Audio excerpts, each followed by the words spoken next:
નમસ્કાર, યલગાર ન્યૂઝમાં આપનું સ્વાગત છે। જોઈએ આજના મુખ્ય સમાચાર। છોટા ઉદેપુરમાં ગાયત્રી કોલેજ ઓફ નર્સિંગના વિદ્યાર્થીઓનો હલ્લાબોલ। કલેક્ટર કચેરીએ પહોંચ્યા છોટા ઉદેપુર। તારીખ 22 જૂન। છોટા ઉદેપુર સ્થિત ગાયત્રી કોલેજ ઓફ નર્સિંગમાં વધારાની ફી અને પેનલ્ટીની માંગણી સામે વિદ્યાર્થીઓમાં ભારે અસંતોષ ફાટી નીકળ્યો છે। વિદ્યાર્થીઓએ કોલેજ સંચાલન સામે વિરોધ નોંધાવતા કોલેજ બહાર ધરણા પર બેસીને પ્રદર્શન કર્યું હતું। વિદ્યાર્થીઓનો આક્ષેપ છે કે કોલેજ દ્વારા મોટી રકમની ફી વસૂલવામાં આવે છે, પરંતુ તેના પ્રમાણમાં શિક્ષણની ગુણવત્તા, શિક્ષકોની ઉપલબ્ધતા, હોસ્ટેલ તથા ભોજન જેવી મૂળભૂત સુવિધાઓમાં ગંભીર ખામીઓ જોવા મળે છે। અનેક વખત રજૂઆતો કરવા છતાં સમસ્યાઓનું નિરાકરણ ન આવતા વિદ્યાર્થીઓએ વિરોધનો માર્ગ અપનાવ્યો હતો।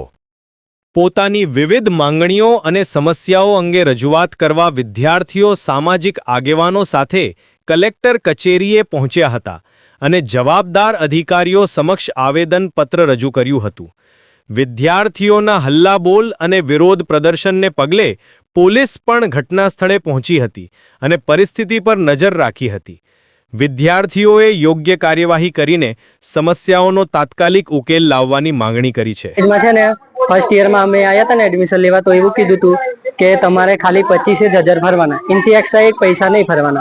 तो પછી પાછળથી સેકન્ડ ઈયર માં આવ્યા તો એમ કહે છે કે તમારે દર વર્ષે मतलब દર 25 ભરવાના અને જે ફૂડ બિલ આવે ને એ બી લગેલી રીતે લઈ લે છે અને मतलब એ નહીં સ્કોલરશિપ નહીં આવે ને તો બી ભરાવે એવું કરે। પેલા શિક્ષકો તમને અભ્યાસ કરવામાં ત્રણ मतलब તે બી ક્વોલિફિકેશન પેલા એની વગરના છે, रजिस्ट्रेशन वगैरह है, ये स्टूडेंट है हमारी जीवा। मतलब हमारी मांग ये है कि हमारी जोड़े एमएससी फैकल्टी જોઈએ, કારણ કે અમે પૈસા ભી ભરીએ છીએ એટલે એમને પૂછવામાં આવી છે ત્યારે એમ કહ્યું પ્રિન્સિપાલ મેડમને અમે વાત કરી ત્યારે એમણે એમ કહે છે કે બધા રોજ હાજર હોય છે, ડેલી ક્લાસ લેવામાં આવે છે, પણ અહીંયા સ્ટાફ પૂરતો નથી અને એ લોકોએ ગેરહાજર છે અત્યારે બતાવી રહ્યા છે। તો શા માટે ગેરહાજર છે, કયા કારણોથી ગેરહાજર છે એનો કોઈ અહીંયા હિસાબ નથી એમની પાસે અને વિદ્યાર્થીઓની વધારાની ફી લેવામાં આવી રહી છે। આ વધારાની જે ફી લે છે જો 2 વર્ષ સુધી 50,000 હોય તો ત્રીજા વર્ષમાં 68,000 થઈ રહ્યા છે। હવે આ બહેનો છે, બહેનોને ખાવા માટે પણ પૂરતો નથી મળતું, એમને અઠવાડિયાથી પવાયેલા જ મળી રહ્યા છે બહેનોનું કેવું છે। અને જો પૂરતો સ્ટાફ નથી અને એમને પાણી જો છે પાણીની પણ અહીં સુવિધા નથી તો વિદ્યાર્થીઓ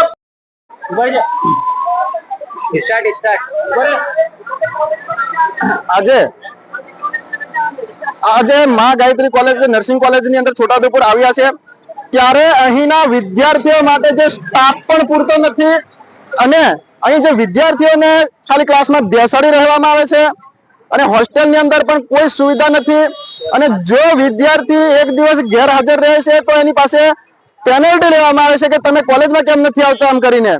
પરંતુ એ વિદ્યાર્થી જ્યારે કોલેજમાં આવે છે ત્યારે અહીં સ્ટાફ નથી તો વિદ્યાર્થી અહીંયા આવીને જે દેશનું ભવિષ્ય છે કેવી રીતે ભણશે। અને આજે આપણે બેટી પઢાવો બેટી ભણાવો જે આપણે જે કહી રહ્યા છે તો આજે આ જે કોલેજ જે નર્સિંગ કોલેજની અંદર છોટાઉદેપુરની અંદર પૂરતો સ્ટાફ નથી અને આપણે કેવી રીતે ભણાવીશું।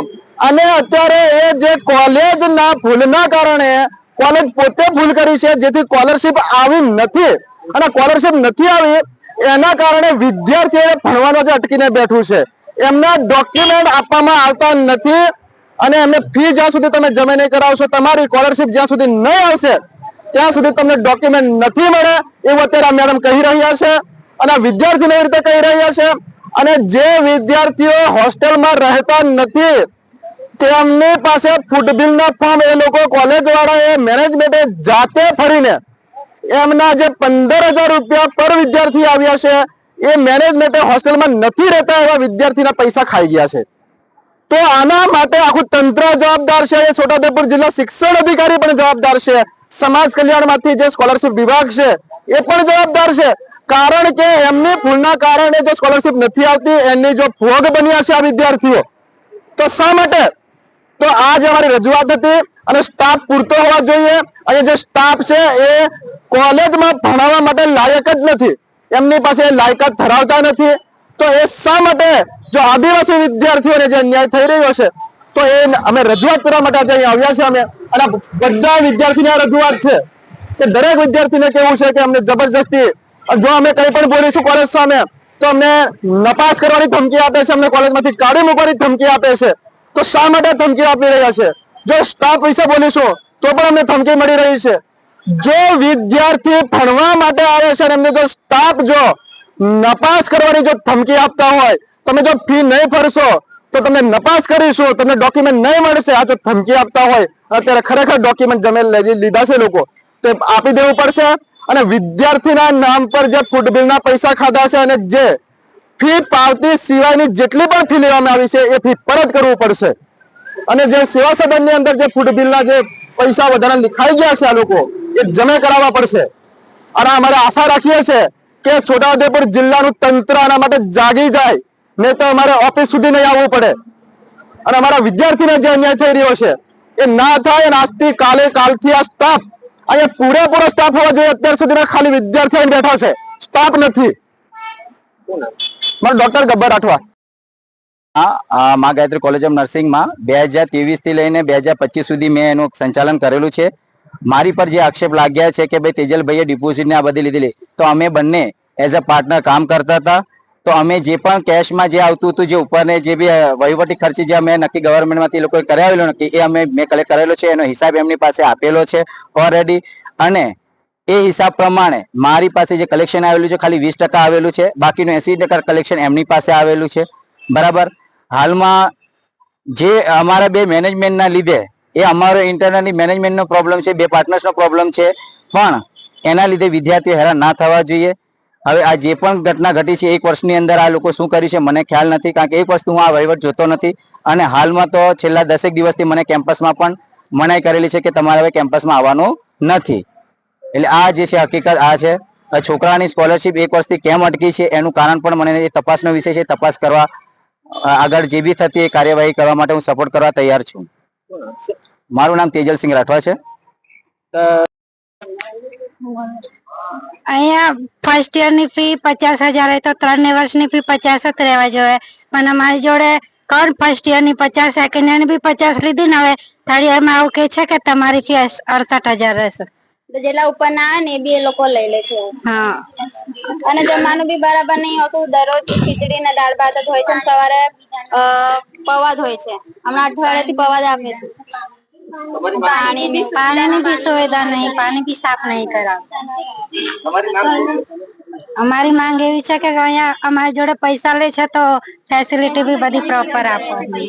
અને જમવાનું બી હોસ્ટેલ નું બરાબર હોવું જોઈએ. અને શાકભાજી એવું હોતું નહીં, દરરોજ દાળ ભાત ને ખીચડી ને એવું જ હોય છે. સ્કોલરશિપ તો આવી ગઈ, પણ ઉપરાંત આ લોકો અમારી જોડે 25,000 પણ વધારાના લે છે. અમે એમને કહીએ કે 25,000 શેના વધારા લે છે, તો એ લોકો કહે કે તમારી પોસ્ટિંગ અને બુક, તો અમારી બુક તમને ટાઈમ થી આવતા નહીં, એક્ઝામ ના એન્ડ ટાઈમે અમને બુકો આપે છે. હા, અને પોસ્ટિંગ ની ફી અમારી અલગથી ટાઈમ છે. ફી ભરે નહીં તો પહેલા અને પોસ્ટિંગ ની ફી માંગે છે અને તમને પોસ્ટિંગ આવતા નહીં, ટાઈમે પોસ્ટિંગ નહીં આવતા, પછી એની પેનલ્ટી લે છે લોકો. જમવાનું કેવું આવે? અને ફ્રૂટ ઓનલી કરી રીતના લોકો લે છે. તમારી માંગ શું છે? સ્ટાફ કેટલું આવે છે? સ્ટાફ તો 2-3 જ આવે છે દિલ્હીમાં તો. ટોટલ કેટલા શિક્ષકો અહીંયા આવે છે? રજીસ્ટ્રેશન કંઈક બી નહીં. અને તમારે જીએનએમ ચાલે છે અને એએનએમ ચાલે છે, બીએસસી નર્સિંગ ખરું? તો એનું રજીસ્ટ્રેશન થયું છે? નથી થયું તો પણ ચાલે છે.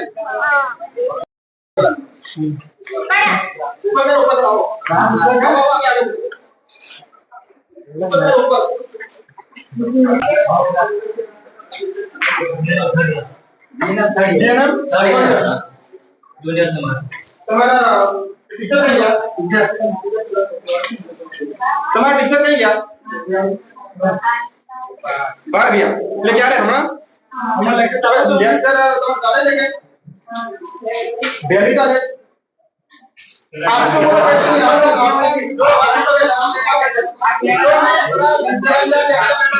આપણા વિદ્યાર્થીઓને ખોટી રીતે હેરાન કરવામાં આવી રહ્યા છે અને એમને લૂંટી લેવામાં આવ્યા છે. બરાબર.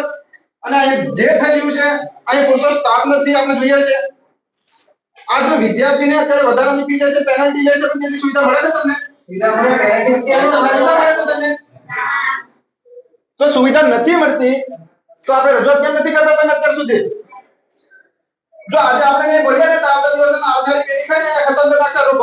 કેટલા શિક્ષકો આવે પછી છે તમારે નોકરી કરવા જવાનું. ભઈલો કેટલા શિક્ષક આવે છે અંદર આવો.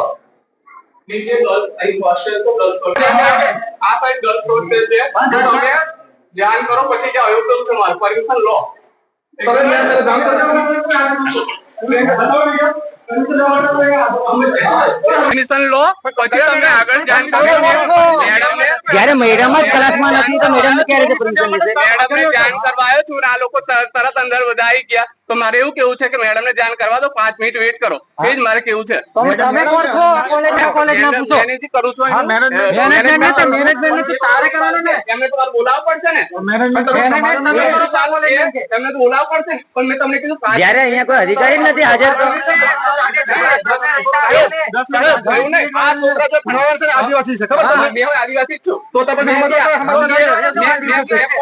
છોકરા જે ભણવાવે છે આદિવાસી છે આદિવાસી જ છું અને એ બધાને છોકરાને વિચારે પણ તમને 5 મિનિટ વેઇટ કરવા ખાલી એપ્લિકેશન અંદર બતાવો બતાવો. અને જે બતાવો.